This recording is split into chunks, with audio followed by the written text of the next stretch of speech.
छत्तीसगढ़ सरकार प्रदेश में निवेश को प्रोत्साहित करने के लिए जनवरी 2022 में ग्लोबल इन्वेस्टर्स मीट करवाने जा रही है। सरकार की कोशिश है कि इस मीट के जरिए छत्तीसगढ़ में बड़ी संभावनाओं और बड़े निवेशों की तलाश की जाए, लेकिन मीट शुरू होने से पहले सियासत शुरू हो गई है। देखिए, छत्तीसगढ़ सरकार ने प्रदेश में निवेश को प्रोत्साहित करने की कवायद शुरू कर दी है।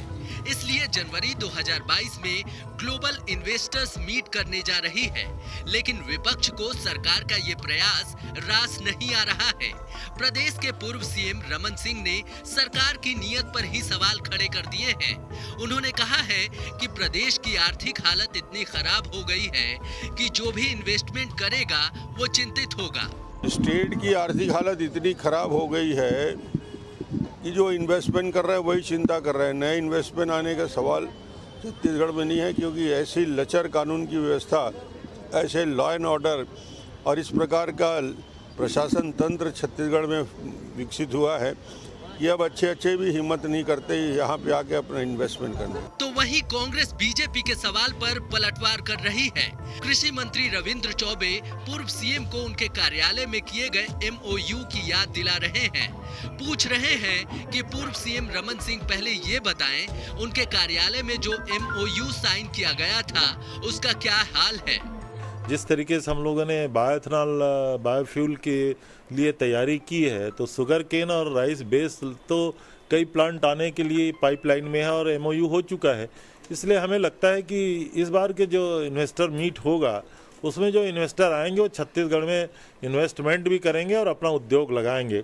हमने देखा है भारतीय जनता पार्टी की हुकूमत में छत्तीसगढ़ में बड़े बड़े इन्वेस्टर मीट किए गए थे, लेकिन तब मैं ऐसा समझता हूं कि एक भी नया उद्योग या ₹1 का भी इन्वेस्टमेंट छत्तीसगढ़ में हो नहीं पाया। इन्वेस्टर समिट को लेकर जारी सियासत के बीच प्रदेश में अब तक साइन हुए एमओयू को भी जान लेते हैं।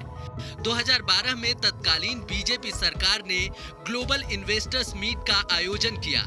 इस दौरान 275 एमओयू साइन किए गए। नया रायपुर में इलेक्ट्रॉनिक पार्क के लिए स्थान तय हुआ। 9 साल बाद भी किसी कंपनी ने नींव का पत्थर तक नहीं लगाया। अडानी ग्रुप ने 2015 में यूरिया बनाने के लिए 25,000 करोड़ रुपए के निवेश का प्रस्ताव दिया। बाबा रामदेव ने पतंजलि आयुर्वेद में फूड प्रोसेसिंग सेक्टर में 570 करोड़ रुपए निवेश का प्रस्ताव दिया। दोनों कंपनियों में से किसी ने भी प्रदेश में निवेश नहीं किया। फरवरी 2020 से दिसंबर 2020 के बीच 7 कंपनियों ने 4,219 करोड़ रुपए के निवेश का प्रस्ताव दिया। कोरोना काल में आर्थिक गतिविधियां ठप पड़ने पर इनके निवेशकों ने हाथ खींच लिए। कुल मिलाकर प्रदेश के निर्माण से लेकर निवेशकों ने प्रदेश में निवेश की इच्छा जरूर जताई, लेकिन किसी भी निवेशकों ने निवेश नहीं किया। ऐसे में आगामी इन्वेस्टर समिट से प्रदेश को क्या फायदा होगा, ये समय ही बताएगा। रायपुर से अंकुश शर्मा के साथ टीम न्यूज स्टेट।